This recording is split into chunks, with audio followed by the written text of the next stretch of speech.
Well, it's my pleasure to introduce Louise Hickman, who's a senior lecturer in philosophy and ethics at Newman University. This is actually a little bit of a homecoming for her because she completed her PhD in St Edmund's College, which is where the Faraday Institute is based, just next door to where we are here. Her research interests are the philosophy of religion and science and religion, and she's the editor of the Reviews in Science and Religion, which is the journal of the UK's Science and Religion Forum, and you can see her numerous publications on her biography and the areas that she's been studying. And it's a pleasure to hear what you have to hear today, Louise. Thank you very much. It's great to be here. I got a bit carried away by the whole Cambridge theme of this course. So my talk today is going to have very much of a Cambridge theme. Nearly all the thinkers I will talk about have substantial connections to the University of Cambridge. Obviously I'm doing that because I think they are fascinating and important thinkers. It might also whet your appetites if you're booked onto one of the tours this afternoon. My talk is about historical perspectives on natural theology, and so I need to start off by giving some sort of a definition of natural theology. Because I'm a philosopher, of course, the first thing I'm going to say now is that it's not really possible to define natural theology. There's no agreed consensus. But of course, as a philosopher, I will have a go at defining it. I think that James Barr actually has had a pretty good attempt at giving us a definition. Traditionally, he says, what's commonly meant by it is something like this, that by nature, so that is just by being human beings, men and women have a certain degree of knowledge of God, an awareness of God, or at least some sort of capacity for awareness. So natural theology is not saying that we necessarily know anything about God, but that we at least do have the capacity in theory to know something of God. And so he says, natural theology says we have this degree of knowledge of God or capacity for it, and this awareness, Barr thinks, in natural theology exists anterior to the special revelation of God, so before revelation. Now, this is Barr's definition, and this is a common definition of natural theology, that it argues that we can know something about God through reason independently of revelation. In my talk today, I'm going to challenge some of this definition. And I'm going to do that by looking at some 17th and 18th century natural theologians. I think looking back into the history of these arguments is important because when we put them in their context, what we see is that different questions come to light. Putting these thinkers in their context encourages us to think about what kinds of questions we ask when we do theology. It encourages us to reflect on our concepts of God and concepts of nature. And I think what we can learn from studying the history of some of these arguments is that what they were principally concerned with was actually a reflection on the nature of goodness. So I think that natural theology in the 17th, 18th centuries, particularly in England, was mainly concerned with questions about whether goodness, whether ethical value is something objective and real, or whether it is just a matter of whatever somebody thinks it is, or is it a matter of whatever the most powerful person in any given society or community thinks that it is. So I'll talk first of all a little bit about William Paley. The design argument is one of the most famous articulations of natural theology. Some of you may have come across William Paley's work before. If you do a word association game with any undergraduate student and you say the design argument, the first person they will name will be William Paley. 18th century, he was based in Cambridge. He proposed, basically, it's there in the title of his book, published in 1802, the evidences of the existence and attributes of the deity collected from the appearance of nature. What Paley did in this book was try to make an analogy, and he tried to argue that if we look at nature, then we can come up with evidence for the fact that God exists and evidence of what God is like. God's attributes. Paley presented the argument by suggesting that if we went for a walk and we came across a watch just lying on the ground, we'd pick up that watch, we'd look at it, we'd see how intricately it's made, and we would therefore assume that that watch must have a watchmaker. For Paley, if we look at the world, we can see that the world is very complex. Everything seems to fit together. So for him, the world is a bit like the watch. It needs an explanation. So for Paley, just as we have to assume the watch has a watchmaker, he believed that we have to assume that the world also has a world maker. And so he puts the argument like this. There must have existed at some time a watchmaker, somebody who comprehended the construction and the use for the watch. And if we look at nature, then every contrivance, every manifestation of design is there in nature. So we must assume, therefore, that there must be a creator of the world. Now, this is one of the most famous articulations of the design argument. It's also not very popular today. And I am not going to defend this argument. I would like to make that very, very clear. Oh, thank you. It's your watch. Yes, it is. It is my watch. So,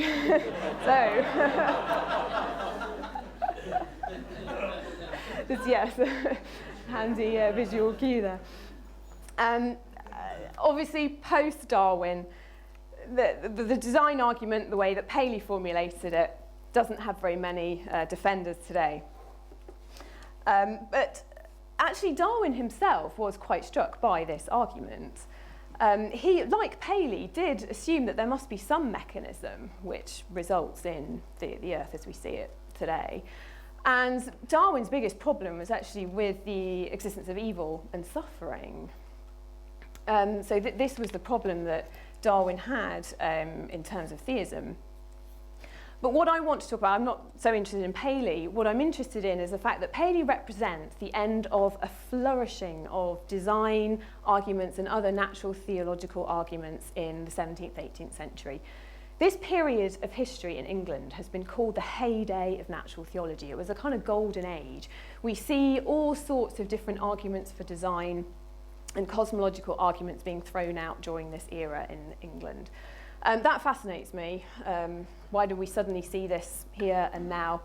And actually, although Paley is usually associated with the design argument, this particular type of argument has its origins way beyond or before Paley with a 17th century group of thinkers called the Cambridge Platonists. I think that what the Cambridge Platonists are doing, though, is something very different from what Paley does later on in the 18th century. And I think these differences are quite important and they're quite insightful.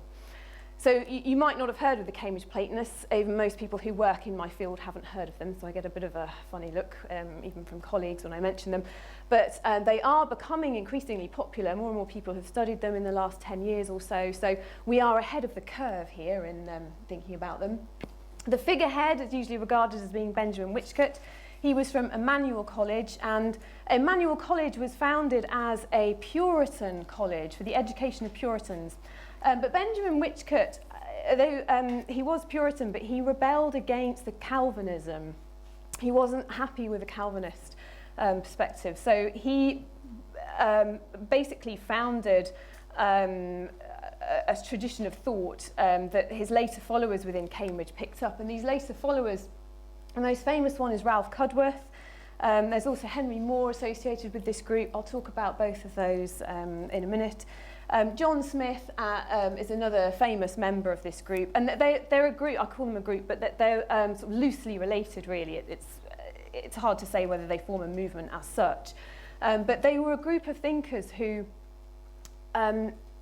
felt very much that although reason is corrupt after the fall, they believed that reason is what they call the spark of the divine. They were interested in the works of the earlier Platonist thinkers, but they wanted to bring together that philosophical reflection with their Christian faith.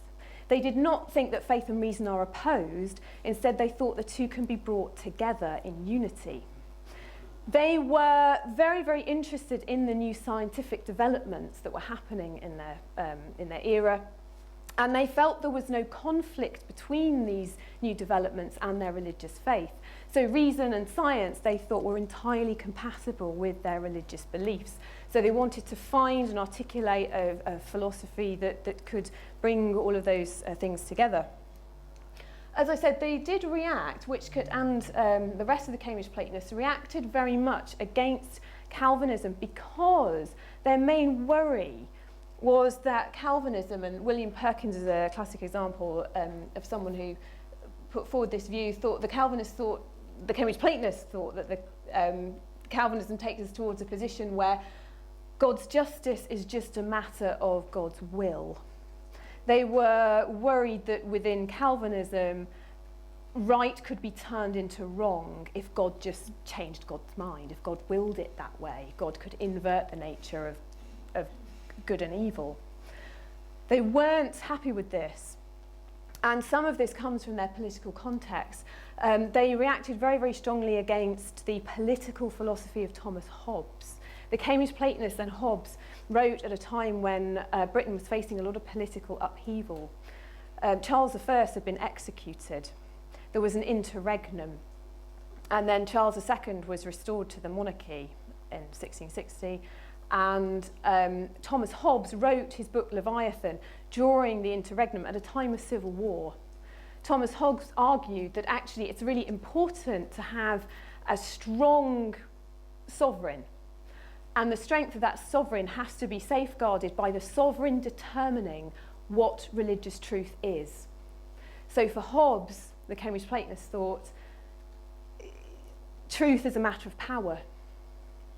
So we are Hobbes might have talked about alternative facts, perhaps, even back in the day.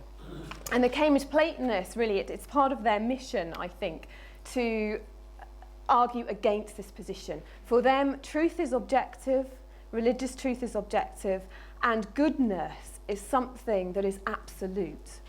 Goodness does not depend on will, whether that's the will of the sovereign or the will of God. So they brought together Hobbes with that Calvinism, and they were deeply concerned about that and the political implications of that.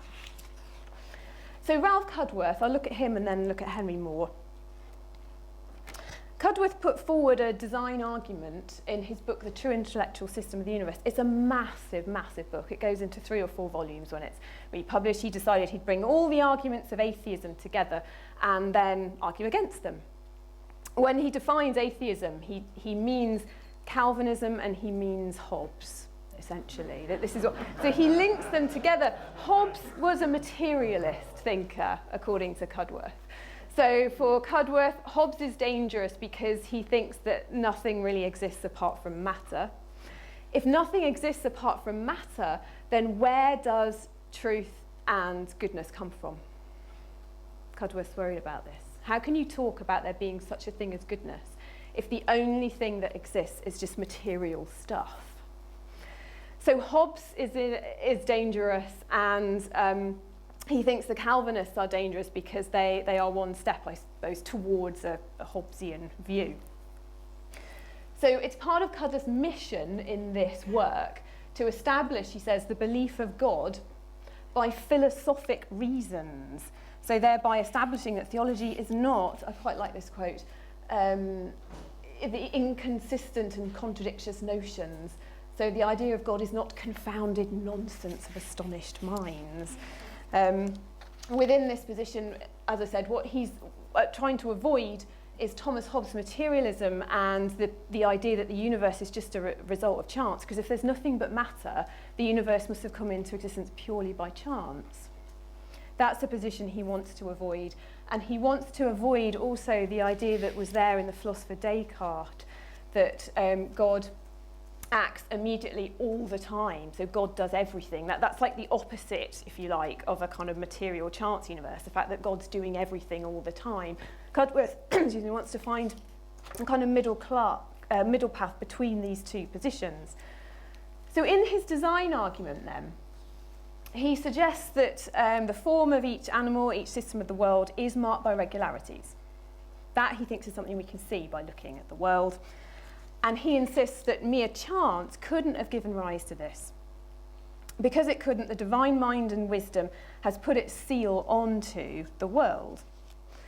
What's crucial, and this I think is where he's different from Paley, is that he thinks that any mechanical explanation cannot account for any real commitment to the objectivity of truth and the objectivity of goodness, of value. If the universe is chance or it's dependent on some arbitrary will of God, then actually you can't talk about a goodness that Cudworth calls immutable, never changing, and completely objective. So the direction of the universe by the wisdom of God, Cudworth thinks, ensures the underpinning of the natural world with value. So for Cudworth, God creates the world, and that means for Cudworth that the universe itself has intrinsic value. If it's a result of chance, if the universe is just matter, it cannot be intrinsically valuable. The only value it can have is the value that we put on it. And we tend to do that when we say that things in the natural world are just useful to us. If we treat the natural world purely as a means to human ends, then we're saying it has no value of its own. But for Cudworth and for the other Cambridge Platonists, they felt that the universe does have intrinsic value, and that then has to come from the idea of a creator God. For Cudworth then, the universe of chance and Descartes' idea that God's continually meddling in the universe is what they call voluntaristic, or it's just a matter of will, voluntary will. The Cambridge Platonists, and Cudworth in particular, are not happy with this. No power, Cudworth says, not even an omnipotent God, can make a true thing false or can make good into evil.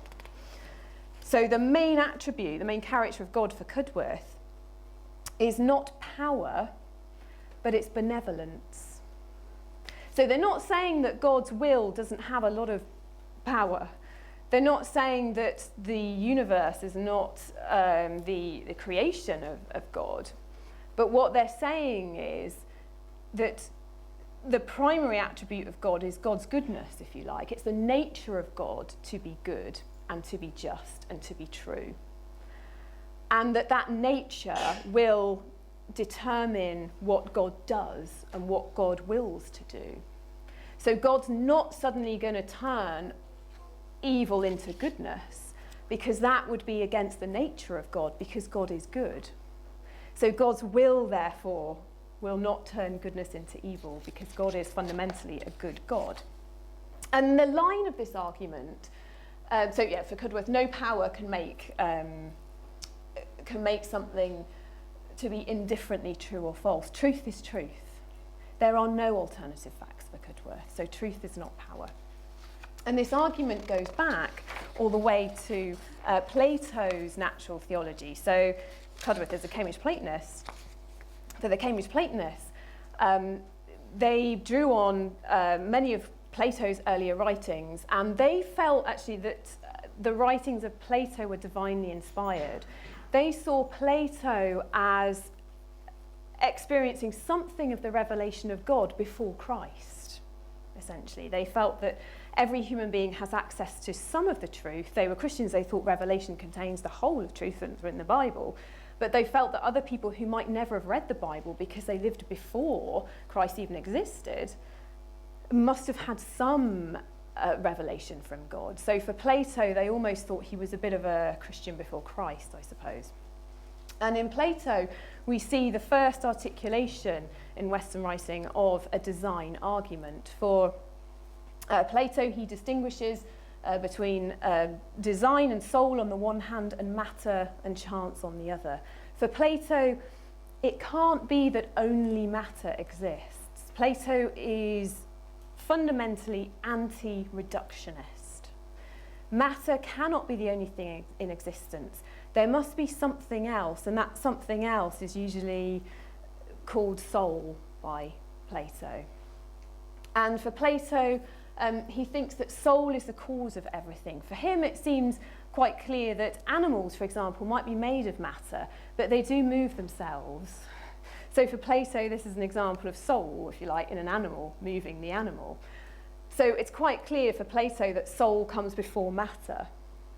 So for this reason, for Plato, he suggests that actually the universe itself, if you like, the cause of all things, the cause of good and evil, beauty and ugliness, cannot be matter, because that just reduces everything to the material world.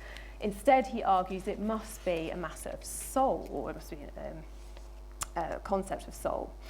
And it's this that Cudworth picks up. Cudworth says that there is a God, and God is good and just, not by will of command, but because God is good and just, there is such a thing as freedom. And God does care for the world. And this means that we are accountable, we have freedom, because without the concept of soul, Cudworth thinks we can't have freedom.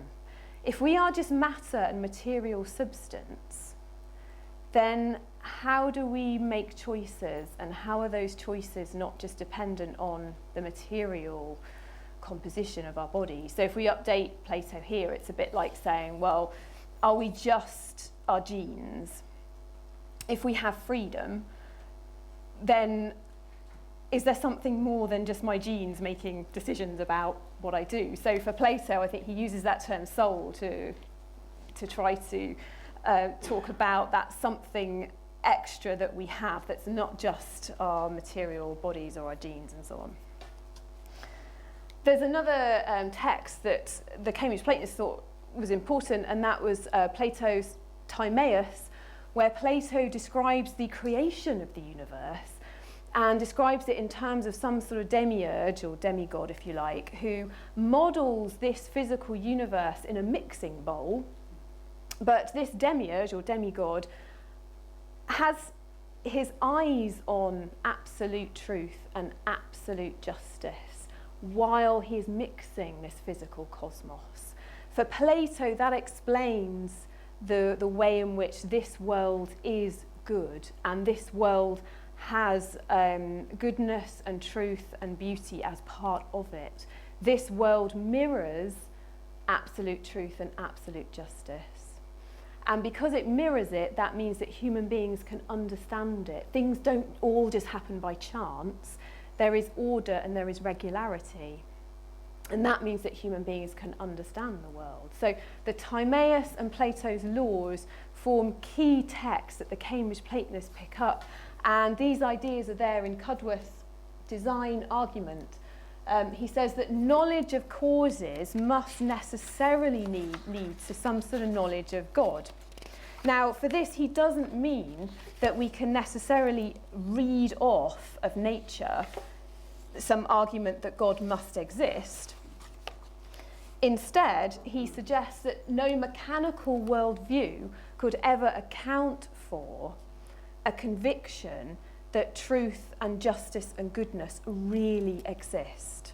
Because a purely mechanical world just reduces ethical value to nothing, essentially. Because where does it come from? If there's only matter, then it can only come from human invention, which means that it's not something that really exists.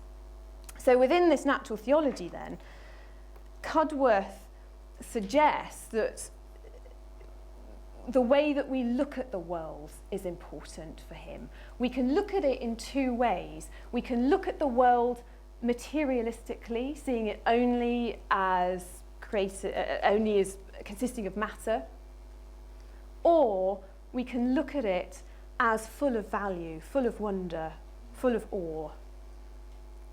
We have those options in the way that we look at the world. But for Cudworth,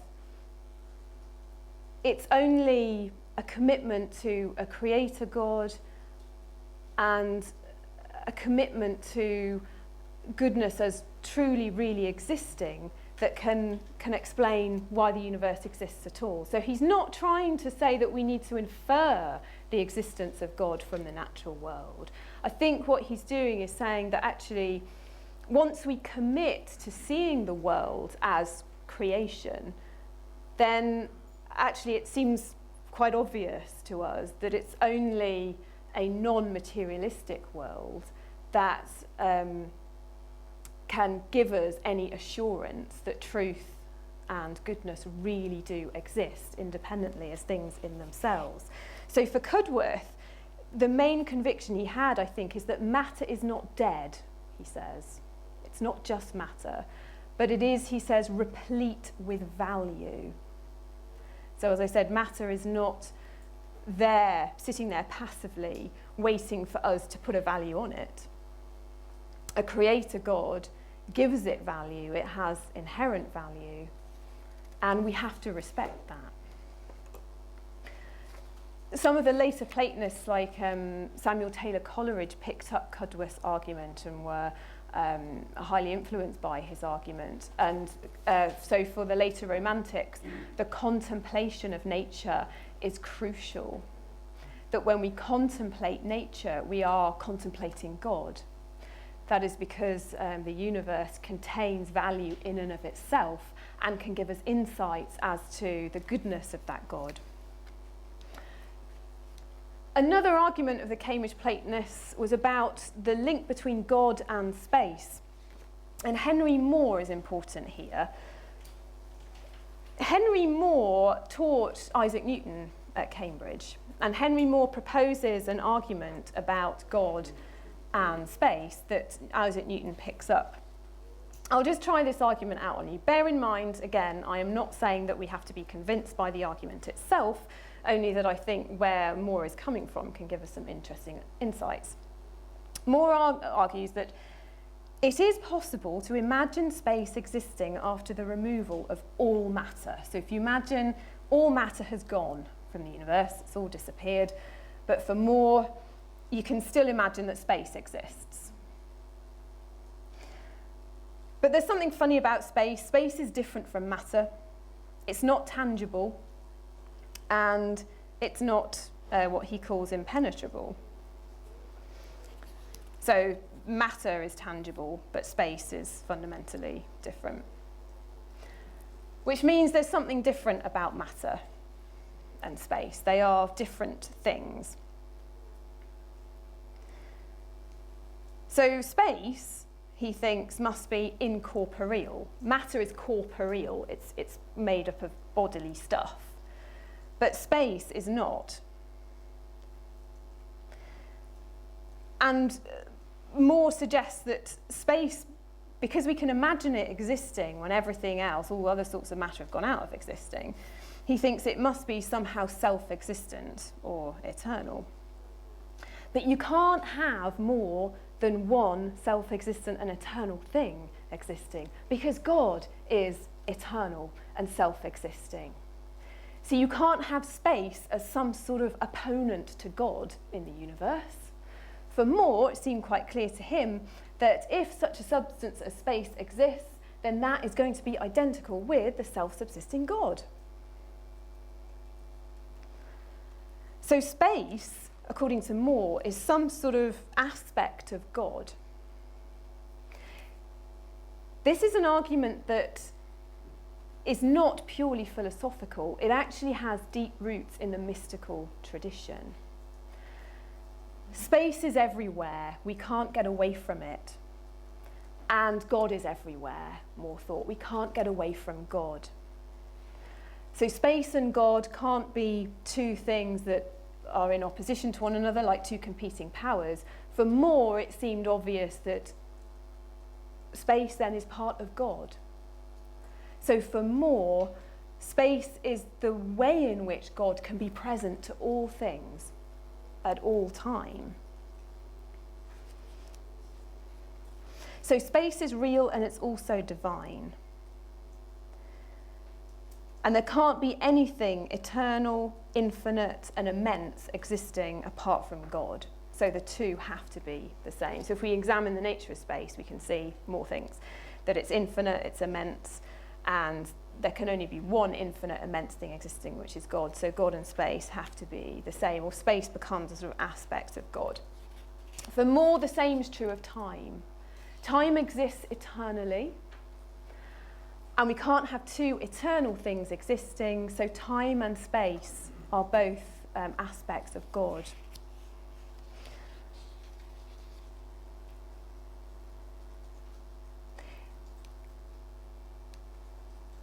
So we have an identification of space and God.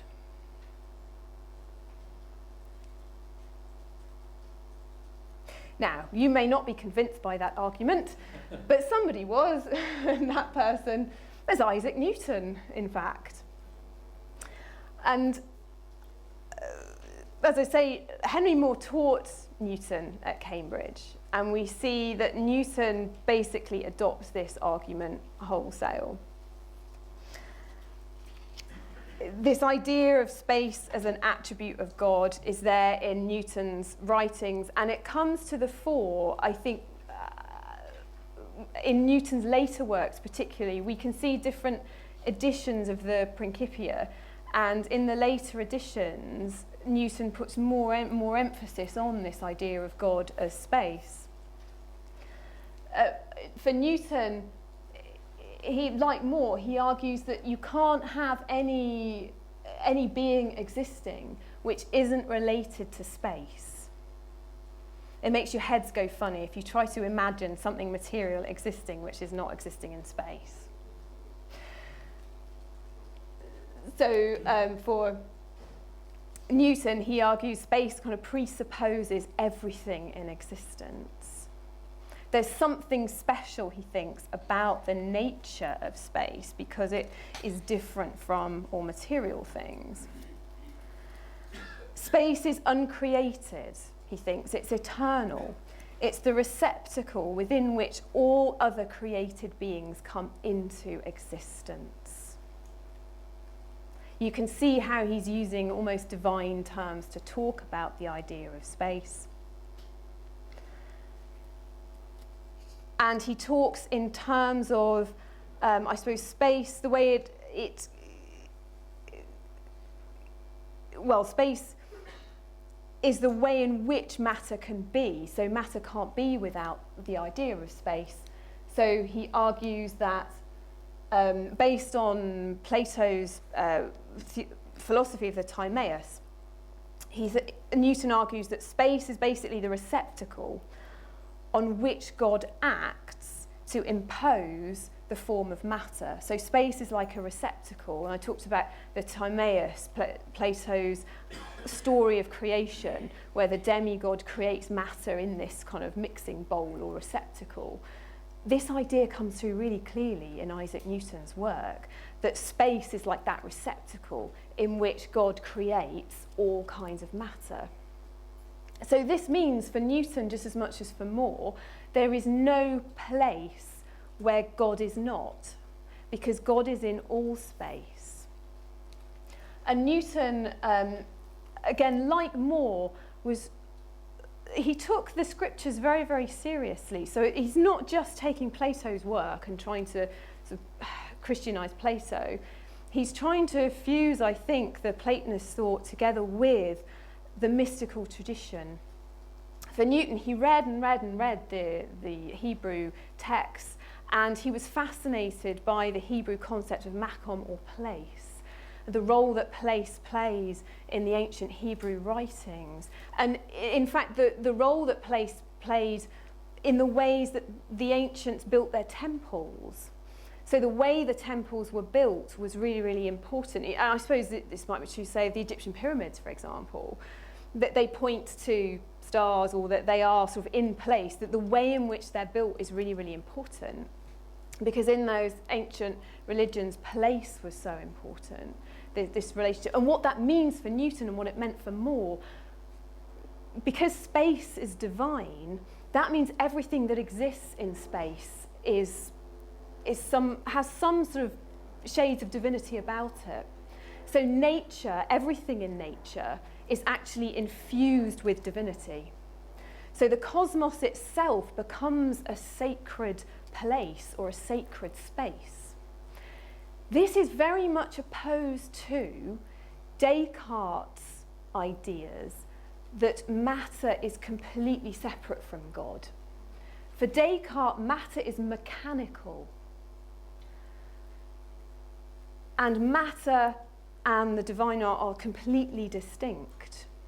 For the Cambridge Platonists, and then for Moore and for Newton, I think they find it harder to see that there's that sharp distinction between matter and God. They're not trying to say that God is just the material, God is just nature. But what they're trying to say is actually there is some holiness, there's some value in the material world, and it's God that gives the material world its value. So that's why Macom, or place and space, was so important to Newton. It was a way, I think, of articulating his religious faith. There's a lot of speculation as to why it is this idea of divinised space becomes more and more important to Newton in his sort of later writings. And James Maguire speculates that actually what this did, this philosophy of space and time, actually gave Newton's work some sort of theological justification. At the time that Newton was writing, or at the time that he was publishing his books about science, they were being torn apart by many theologians, actually. That there was a huge debate within the Anglican community about the nature of truth, and there were many who were deeply opposed to Newton's works for all sorts of reasons.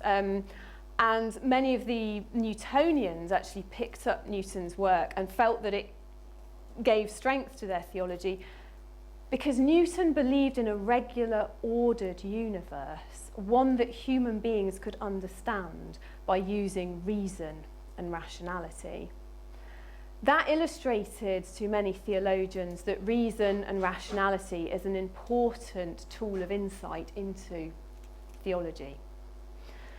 So Newton probably felt, I think, that by using this theology of God and space, that gave a justification to his own mathematics and physics that was being criticised by those theologians who were anti-reason.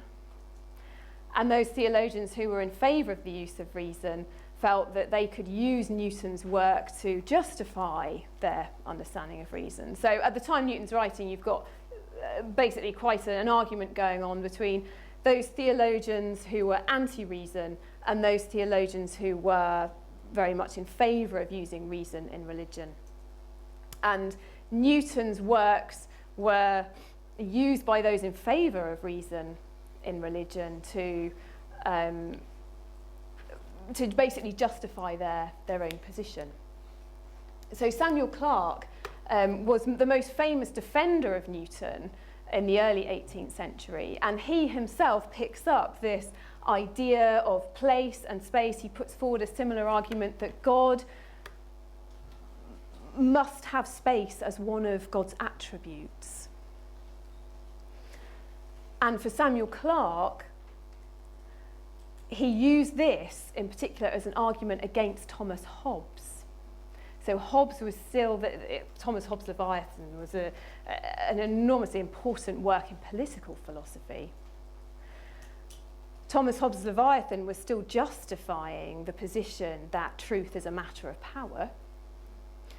Clarke thought that Newton's work and this argument of God and space was vital for giving a defence that reason and rationality can have access to truth and knowledge. So truth and knowledge are not purely a matter of power. So in terms of what we might learn from these historical perspectives, I'm not suggesting we accept these arguments. What I am going to suggest is that actually what we can see, if we look back at these earlier thinkers, so if we stop focusing solely on William Paley's design argument, but we look at the Cambridge Platonists, at Newton, at people like Samuel Clarke, what we see are these design arguments, and also this argument about God and space, is primarily ethical. They're actually anti-reductionist arguments, arguments that are most concerned with the question about where does our ethical value come from? If only matter exists in this world, then how can we speak about ethical value being objective? How do we defend the idea of ethical value against people who say it's just a matter of what every individual thinks it is, or it's just a matter of whatever those who are most politically powerful say it is. These arguments, I suspect, rest on some sort of commitment to the cosmos as divine. There's an assumption that natural theologians want to go out there, look at the world, and then prove that God exists. It's assumed then, James Barr assumes that, by saying that natural theology is somehow anterior to revelation. I don't think that's necessarily the case. I think that the Cambridge Platonists were doing something different. I think they were doing something more akin to what's called the theology of nature today, because they start off from a standpoint of faith. They're Christians. They accept the Bible. Isaac Newton did as well. For Isaac Newton, the Bible gives us revelation. So they start from a perspective of faith, and then they look at the world. And then they think about how looking at that world might help them reflect on their ideas of God. And by asking these questions of where we get ethical value from, I think their answer is that you can only have absolute ethical value if you commit to the idea that God really exists. So they link truth and goodness. For them, those two things cannot be prized apart. Truth and goodness are immutable, and they're not dependent on either human or divine will. And I'd suggest that actually the Cambridge Platonists are probably better thought of as some sort of precursors to the arguments we get today, like those put forward by someone like John Hort. I use him, I think he's a good example of this. He's one of many contemporary thinkers working in the field of science and religion. And he argues that actually you can't really explain truth and value very well if you've just got a materialistic universe. And in fact, what's most important here, perhaps, or what illustrates this point quite nicely, is Charles Darwin's concern. So Darwin's writing after Paley. Most people have rejected Paley's argument, I think quite rightly, because of the insights that Darwin gives us. But Darwin's left with this one particular problem, and it's a problem about truth. Science aims at truth. Your scientists who are materialist atheists today, like Richard Dawkins, for example, do have a very firm commitment to truth. But how do we know that our minds are capable of grasping truth? If there's nothing but matter, and if that matter is the result of chance, then how do we know that we're onto anything at all when we're doing our science? So Darwin asks, would you trust the conviction of a monkey's mind? How do we know? We think as humans that we've got some sort of superior view of the world by doing science. So we think we know a lot of scientific knowledge that a monkey or a squirrel or any other animal doesn't have. But why assume that? For John Hort, you can only assume that if you have a prior commitment to God or some sort of divine being who has created the world and created our minds so that our minds can understand that world. Without that commitment, John Hort says that actually we can't even get off the ground when we're doing our science. And I think that's the argument that the Cambridge Platonists and their design arguments, and this idea of God and space, I think this idea that the universe has value, I think that is what the Cambridge Platonists are aiming at. Firstly, it's an argument that you need to have the concept of God to have the concept of truth. And it's also an argument that truth is valuable. It's worth having. Because why do science? All scientists believe that doing science is valuable. It's a good thing. So they do make an ethical commitment. So if we're going to talk about goodness, then what is that goodness? If the universe is just chance and it's just matter, then what is goodness? How do you safeguard the fact that goodness isn't just what people think it is, what they decide it is on that given day when they wake up in the morning? So John Hort suggests, just to finish with, that there's a challenge to the neo-Darwinists here, that science is based on some sort of faith, that the world is knowable, that it's rational, that it makes sense. That's what Newton was arguing, that there is a regularity in the world and that we can then understand it, that scientific knowledge is to be valued, respected, that we can understand that truth. So for John Hort, that's what he challenges, whether this commitment, this faith is possible without some sort of prior commitment to our minds being able to understand the world, and that understanding being something good or positive or worth pursuing.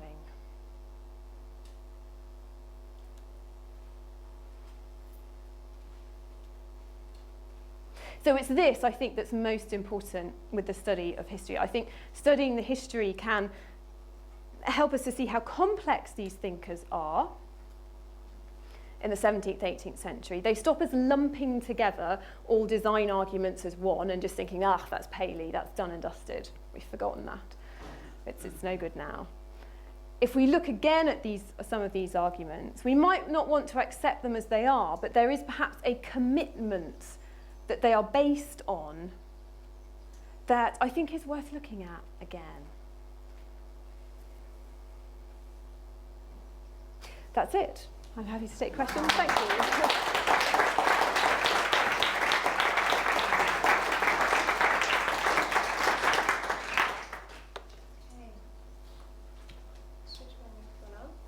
Plenty to think about there. Thank you, Louise. And are there any questions? And Cara will bring the microphone to you if you raise your hand. Yes, just down here. And then one up at the back. Thank you. That was really interesting. As Christians who do science, we're committed to using the scientific method, which is kind of meant to be neutral. What you seem to be advocating is that there is a Christian way of doing science if we look back to some of these early scientists. Am I reading you right? And if so, do you want to comment on that? I think that those earlier thinkers I think they accepted the scientific method as we understand it. I think they would have seen it as objective and neutral. I think what they were getting at, and what I would advocate more, is that you can do the science with the scientific method, but actually that does give rise to the bigger metaphysical questions, essentially, like the nature of goodness, the nature of truth. And I think it's those metaphysical questions that are the realm of sort of theology and philosophy. And I think that perhaps science itself can't answer those metaphysical questions. So it can do its science through the scientific method. I think there is an issue actually when we get to perhaps the progression of the design argument, because Isaac Newton did want to see God as some sort of cause within space. I think there's a problem there. I certainly wouldn't accept where he starts to take that argument, because for Isaac Newton, he thought that God was necessary in order to explain certain things within his science. So he made a move towards the God of the gaps that Samuel Clarke inches forward. I think the context for that is interesting, because what Newton was worried about mainly was the threat of deism. So deism is the belief that God created the universe, but then has nothing more to do with it. So God doesn't care for the universe, and God doesn't interact with the universe anymore. For Newton, for Clarke, in fact for most Christian thinkers in the 17th, 18th century, deism was one step away from atheism. So you have to then try and find a way of safeguarding yourself from deism. For Isaac Newton, because it was one of his principal laws that things remain in uniform motion unless acted upon by some sort of force. Well, this has got very deistic tendencies, because what that means is that God could have created the universe, set it off in its motion, and then stepped back and not done anything. So for Newton, his own law could be quite deistic. There are some people who interpret Newton as being a deist. There are other people who don't, and I don't think he was deistic. And I think perhaps Newton then put God as more hands-on within space, more of a God of the gaps, in order to try not to be too deistic, perhaps. So if God has to keep tinkering, then that shows that the deists are wrong. So I think, sorry, it's a very long-winded answer, but I think Newton was in danger of merging those metaphysical questions with the scientific method, and he was in danger, I think, of creating a God of the gaps. But I don't think that was in the spirit of the Cambridge Platonists, and I certainly wouldn't advocate that. But that's why I think the spirit of the Cambridge Platonists and the spirit of these arguments is more along the lines of what someone like John Hort is saying, that the metaphysical questions remain separate, and they are the ones that can't be answered by science. So the nature of truth and goodness, why is scientific knowledge valuable? Can you answer that question through the scientific method? I don't think you can. Before we take the next question, can I just ask you very briefly to explain what God of the Gaps is and why you think it's something to avoid? The God of the Gaps is the name given to the theory that you need God to explain physical causes and explain things within science. So a God of the Gaps would say that there's a gap in our scientific knowledge. We don't know how something works, so therefore God must be doing that. So for Newton, there was a worry over gravity, really. Can we understand the way that gravity works? Well, perhaps you need the idea of God to explain why planets stay in their orbits. And the danger of that, then, is that if you say you need God to explain something in the physical world, well, the next scientist might come along and explain how that happens in a scientific way. In which case, does that mean you have to abandon your idea of God? Has that scientist proved atheism? So that's why the God of the Gaps is unpopular with many theologians today. Great. Now, so are there any other questions now? Just behind Andrew, there was someone who had their hand up earlier. Hi, thank you. Is there a danger with the God-space argument that you might be advocating a pantheistic God rather than the God of the Bible? Because the God of the Bible is independent from creation, from what I hear. And also, what would you say to an atheist who is a moral nihilist and doesn't subscribe to objective moral values? Thank you. They're very good questions. And in fact, the Cambridge Platonists themselves were worried about the first question, the one about pantheism. So pantheism is a theology that God is nature and God doesn't transcend nature in any way. I think the Cambridge Platonists tried to avoid pantheism by proposing this idea of what they call plastic nature, that there's some kind of intermediary to God that operates in nature. So for them, space is part of God, but God doesn't act directly in this world. And so God acts through some kind of intermediary. And it's not a million miles away from scientist theologians today who would say, well, God acts through the natural causes of the universe. I think with the God-space argument, it is possible. They would have been horrified at the suggestion that this is pantheist. Whether or not we want to accept that their response is enough is a different question. But I think they would have said that space is an attribute of God. But actually, they were against taking that literally. That Newton and later Samuel Clarke said that this isn't a literal statement about God.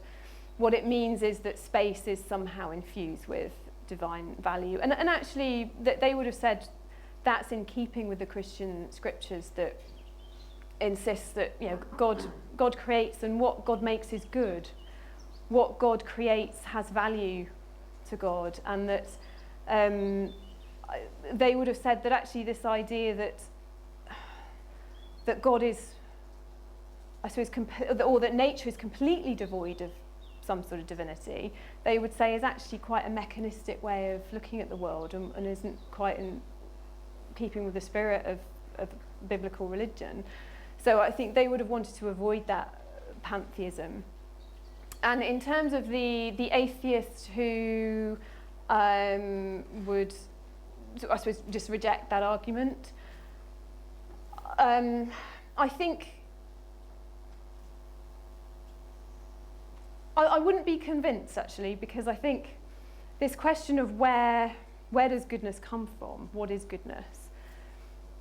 I do have concerns that if there is nothing but matter in the universe, it is hard to commit to the idea of objective goodness, because goodness becomes whatever we want it to be. And to me, that is worrying, because then truth and goodness does become a matter of power. So truth is power. I think that is Plato's main concern in his philosophy.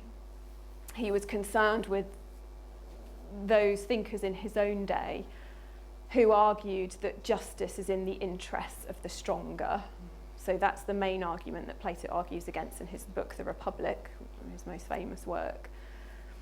And I'm not convinced, I just haven't come across an atheist argument that has convinced me that it can have a robust concept of value and of truth without some sort of commitment to truth as non-materialistic, I think.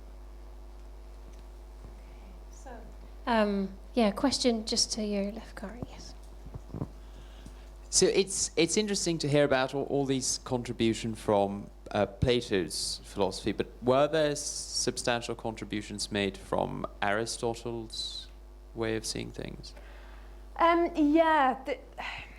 Right through the 17th and 18th centuries, actually. Even after Galileo, and Galileo was a huge upset to the Aristotelians, but Aristotelian philosophy does continue.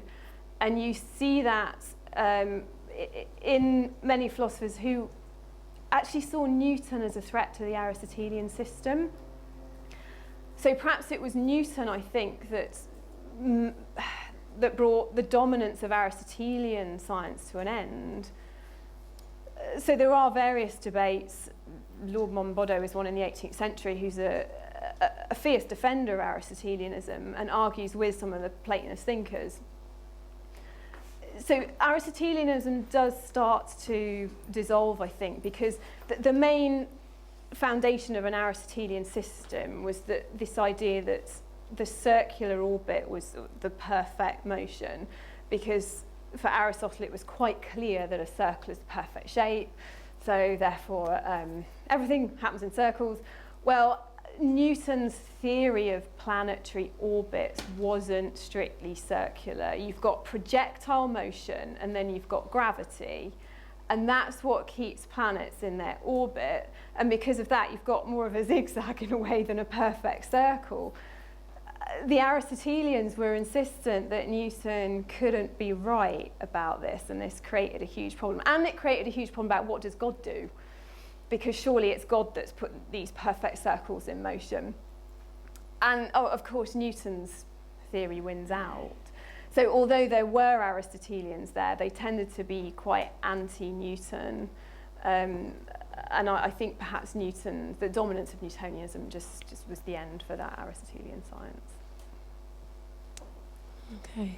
Any more questions? Let's go. We'll zigzag across the room. So Andrew next. Yeah. Can I just check, when you were rejecting the design argument at the beginning, were you really referring to the biological design argument? Because yesterday we heard a lot about the cosmological fine-tuning argument, which I think is a kind of design argument. Yes, it is. It's a cosmological argument. It is, I suppose, a form of natural theology. Personally, where I have most sympathies with is the approach that deals with those metaphysical questions rather than with the scientific questions. So I am interested in this idea of fine-tuning, but personally, I don't give it the status that these sort of arguments like John Hort's have. I don't think these design arguments can prove God at all. I don't think we can infer the existence of a God from these arguments. I think what they point us to are these bigger metaphysical questions. And I think I would be wary of arguments like fine-tuning, because it's too easy if you're trying to say that they increase the amount of evidence for God. It's too easy for your atheists to come along and say, well, we just happen to be here, or we can explain this fine-tuning in some way. So I'm happier with the arguments that are based on these metaphysical questions, to be honest. Okay, so the lady just in front of you. Thank you for that absolutely fascinating talk, which raises actually a lot of questions. A comment first, the idea of God as space. I wonder if you're aware of that magnificent church in Constantinople. I think it's 12th, 13th century, the Church of the Hora, which means space, place. And there are two big mosaic icons, one of Christ as the land or space of the living, and of the Virgin Mary as the space of the uncontained. Yeah. Again, this was a time of classical revival. There's an interesting similarity there. I'm wondering, did the Cambridge Platonists know Greek? Oh yeah. I'm wondering how far they were heirs to the whole of the Christian Platonist tradition, or whether to some extent they were reinventing the wheel. I mean, one of the early church fathers, well, early-ish, that I noticed you didn't mention as influences was Dionysius, the Areopagitic writings. Because starting with Dionysius, you have this development of really a Christianization of the idea of ideas, the notion of a sort of model for creation, but something which in the Christian understanding is from within God, in the logi, the words of things, which also, provides a very fertile way of speaking about everything being within God. And, coming out of that same tradition, developed in Maximus the Confessor and many others, the idea that in order to perceive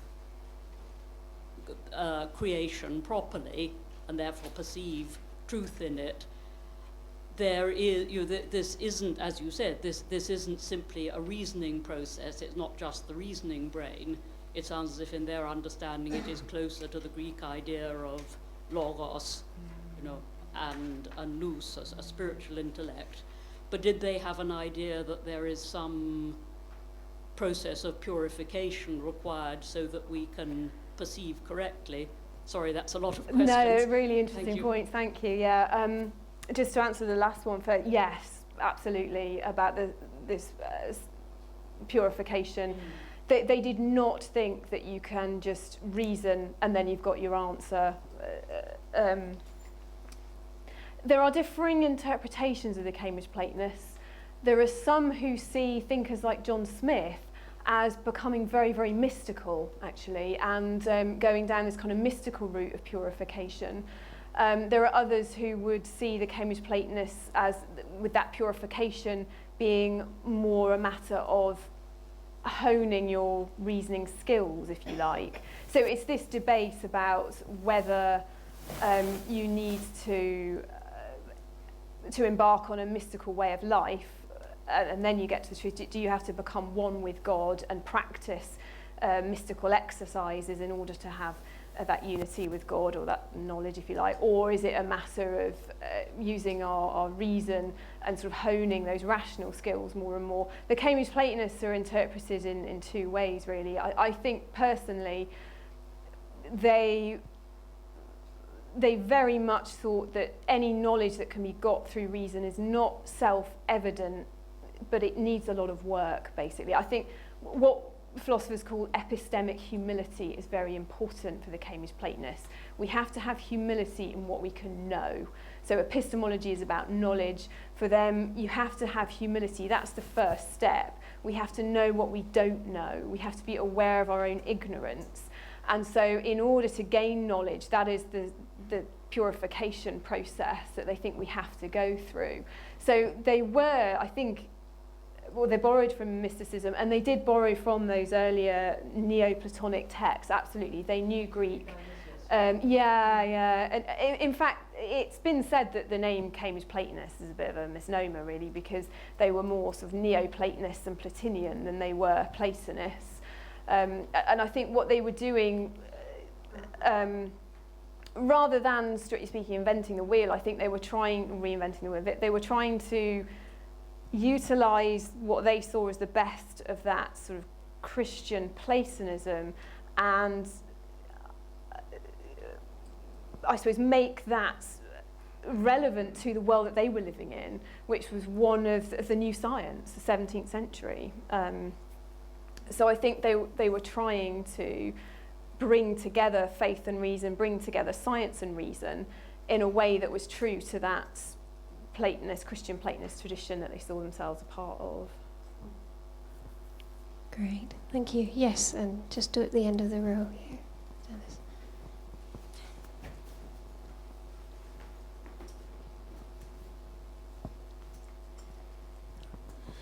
Yes, I was interested in, just coming back to the mechanical philosophy and their kind of reaction somewhat against that, and you made the counterpoint for that, Descartes.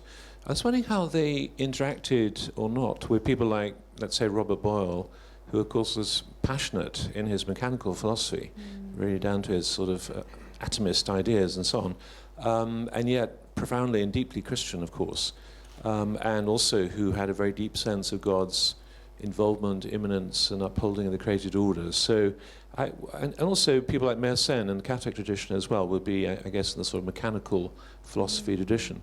And I just wondered how the Platonists, or whatever you're going to call them, the Cambridge Platonists, how they interacted with those people who are clearly not like Hobbes and who are clearly profoundly Christian in their thinking. How does that work?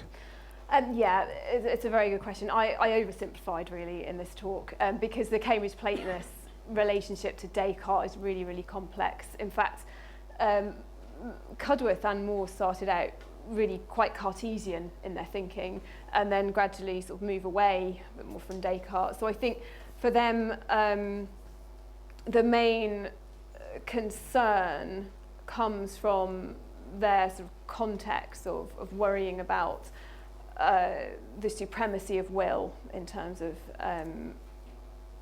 goodness and truth. I think in terms of, say, the relationship with Boyle, I think they were very, I think they just offer a slightly alternative natural theology to that of Boyle. I think they were quite open and in, I suppose, in the tradition of thought later on into the 18th century as well, and I think about the way that the Cambridge Platonist ideas were received. They were received by people who were overwhelmingly positive towards Boyle as well. So I think it was just, the differences are quite slight, I think, between Boyle and the Cambridge Platonists. I think they were more positive probably than I suggested in terms of, it was mainly this worry with that they thought Descartes would be overly mechanistic.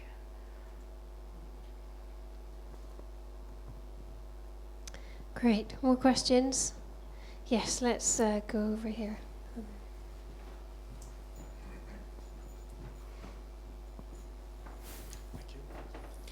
Did the Cambridge Platonists refer to the second question of the first part of Aquinas' Summa Theology, meaning the 5 ways of the natural knowledge of God, with the cosmological arguments and so on?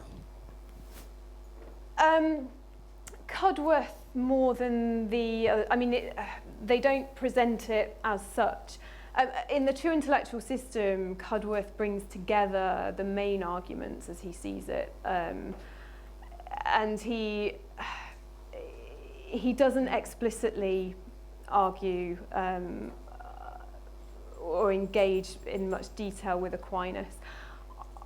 I think because perhaps it was just the tradition that he was coming out of, in terms of, you know, they started out Puritan and then sort of became sort of part of the Anglican community. So the Thomistic approach was seen as more of a sort of Catholic approach. So it wasn't really part of the tradition of thought that they were part of. So that's why it just has less of an impact, I think, on their thinking.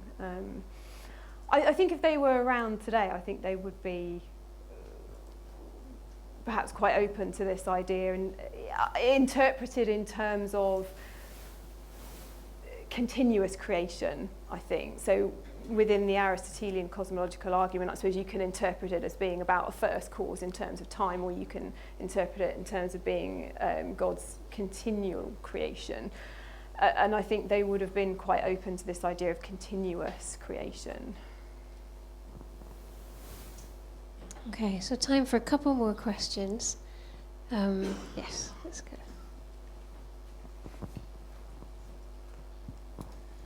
Thank you very much. A very nice talk, I think. Could you elaborate a little bit more, please, on what you said about William Paley? Because I think you said that his perspective was that there is evidence of the existence and attributes of God in nature.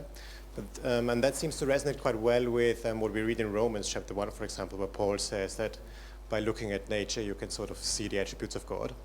But then you said that after Darwin came up with his theory about evolution, Paley's theory was sort of out of the question. So why is that? Did you want to say that Darwin's theory of evolution sort of omits us now from seeing God's works in nature, or what was your take on that? Yes. I think Darwin presents a big problem if you're going to say, look at the complexities of the way the natural world is, and we need God to explain that, because Darwin's natural selection is almost like the mechanism, if you like, that explains how the natural world has come to be. So Paley's argument does face a problem as it stands with that analogy between your watch and your watchmaker, because in fact you don't need the world maker, because you might say, well, natural selection does that. So the neo-Darwinian system makes sense biologically because it gives us a mechanism. So that's the problem that William Paley faces. So that's why I think actually a slightly different, what might be called a theology of nature, is more convincing than Paley's natural theology. Because with the theology of nature, the kind of natural theology that perhaps goes back to Cambridge Platonists, is one which is more in keeping with that biblical view, that actually if you have a religious commitment to start with, you can see the world as the creation of God. And it was John Smith who talked about natural theology in terms of seeing the whisperings of divinity in nature. So it's not, you can't prove that God exists through using the evidence of the natural world, but what you can do is take a faith standpoint towards nature, and then I suppose see the glory of God in nature, or see the whisperings of divinity. And you can then, with that standpoint, the way that you look at the world, it can be through a religious faith standpoint. So I think that's more of what I was trying to get at. Now, any more burning questions? There are one or two. I think Rodney wants to add something to that point. We'll just let him, as someone who's written on that. No, it's an absolutely great talk. I really loved it, actually. But I would want to put in a good word for Paley. He did consider what would be the case if watches were generated from other watches. It's okay. That's only one move from descent with modification. You could adapt Paley's argument to argue, well, why is there such a process in the first place that produces this at least appearance of design? And interestingly he also had an argument that fed into the fine-tuning argument, namely, why do we have 3 dimensions as opposed to other dimensions? Well, you need at least 3, but on the other hand, if you have more, planetary orbits will be unstable. So, we have a 3-dimensional space. So I think, okay, he's very unpopular now. He's generally regarded as being defeated by Darwin, but I think he's got something else there which never comes up in these sorts of discussions. Yeah, I think that's a fair point. Yeah, and I think maybe we could again see how struck Darwin himself was by Paley's arguments actually, and I think the argument needs to be drastically revised in the light of Darwin. But yeah, I mean, I think we might have to sort of disagree in terms of I would find those metaphysical arguments more convincing, but I do accept that a lot of work has been done recently to this has put more life into Paley's argument. So yeah, thanks. Okay, so we'll finish there, and thank Louise again for presenting her work. Thank you very much.